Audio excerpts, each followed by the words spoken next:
బ్రాహ్మణుడిగా బ్రతికే హక్కు కావాలి. నేను పుట్టింది బ్రాహ్మణుడిగా, చనిపోయేది బ్రాహ్మణుడిగా. కులం పేరుతో నేడు అధికంగా దూషించబడుతున్నది బ్రాహ్మణుడే.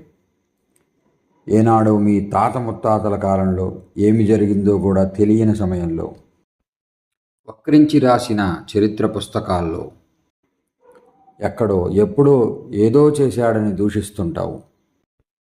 నువ్వు నేను ఇద్దరం కూడా అప్పుడు లేము. కానీ నేడు నువ్వున్నావు, నేనున్నాను. నువ్వు నమ్మిన ఆదర్శాలతో జీవించే హక్కు నీకు ఎంత ఉందో సరిగ్గా అదే విధంగా నేను నమ్మిన ఆదర్శాలతో జీవించే హక్కు నాకు కూడా ఉంది.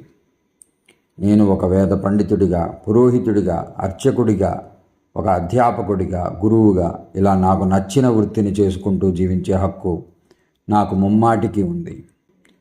నా కులాన్ని, నా వృత్తిని ద్వేషిస్తూ, వక్రీకరిస్తూ నన్ను అవమానపరిచే హక్కు నీకు ముమ్మాటికి లేదు. నేను లోకా సమస్త సుఖినోభవంతు అని కోరుకునే బ్రాహ్మణుడిని. కానీ నన్ను అవమానపరుస్తుంటే, కించపరుస్తుంటే చూస్తూ ఊరుకునే రోజులు ఇక లేవు. తస్మాత్ జాగ్రత్త.